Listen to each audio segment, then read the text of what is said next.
हमारे वो ओमेगा 3 वाले क्विज के बाद में हमारे एक मेंबर पूछते हैं what are the source of omega 3 fatty acids for the vegetarians.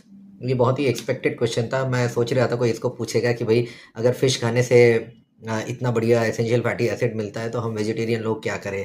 तो पहले तो मैं बताऊंगा थोड़ा सा एसेंशियल फैटी एसिड्स के बारे में बता दूं। दो तरह के फैटी एसिड्स या मॉलिक्यूल होते हैं जिनको हम एसेंशियल फैटी एसिड्स कहते हैं। एक तो होता है ईपीए यानी कि आइकोसा पेंटेनोइक एसिड, और दूसरा होता है डीएचए यानी कि डोकोसा हेक्सेनोइक एसिड। ये ज़्यादा इनके हम नामों की डिटेल में नहीं जाएंगे, बट ये इनको हम एसेंशियल फैटी एसिड्स कहते हैं जो हमारा ओवरऑल कोलेस्ट्रॉल प्रोफाइल को अच्छा मेंटेन करके रखते हैं। जो भी वेजिटेरियन सोर्स है एसेंशियल फैटी एसिड्स के, तो let me tell you majority जो सोर्सेज हैं उनसे डायरेक्टली हमें ये एसेंशियल फैटी एसिड यानी कि ईपीए और डीएचए नहीं मिलते हैं। जो भी सोर्सेज हैं जिनके बारे में मैं अभी आपको बताऊंगा वो हमें एक दूसरा मॉलिक्यूल देते हैं जिसको हम कहते हैं ALA, अल्फा लिनोलेनिक एसिड। अब ये जो अल्फा लिनोलेनिक एसिड है ये हमारे बॉडी में इस जो दो एसेंशियल फैटी एसिड्स मैंने आपको बताया ईपीए और डीएचए उसमें कन्वर्ट होता है, और इस तरह से हमको ईपीए और डीएचए मिलता है वेजिटेरियन सोर्सेज से। अब ये सोर्सेज कौन से हो गए?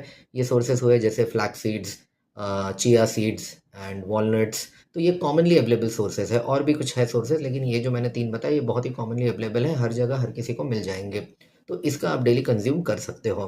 हालांकि इसका जो कन्वर्जन होता है, ये यहाँ से जो हमें ALA मिलता है उसका जो एसेंशियल फैटी एसिड में कन्वर्जन होता है वो बहुत ही इफेक्टिव नहीं होता है, अराउंड 10% तक ही कन्वर्ट होता है।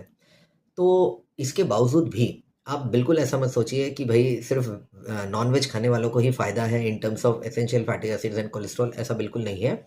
अपना फोकस, आप सारा का सारा कोलेस्ट्रॉल को कंट्रोल करने के लिए अपना सारा फोकस सिर्फ एसेंशियल फैटी एसिड्स पर मत लगाइए। वो तो सिर्फ एक कंपोनेंट हो गया आपके कोलेस्ट्रॉल को कंट्रोल करने का।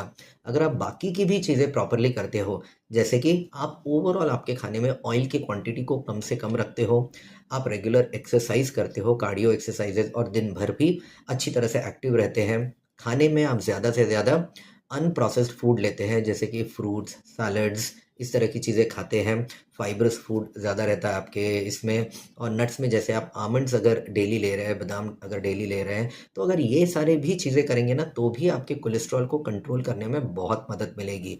ऐसा नहीं कि आपको क्योंकि एसेंशियल फैटी एसिड्स का सोर्स आप फिश नहीं खा सकते तो आपका कोलेस्ट्रॉल हाई रहेगा, ऐसा बिल्कुल भी नहीं है। बाकी की भी चीज़ें करिए, सिर्फ एसेंशियल फैटी एसिड पर फोकस मत रहिए।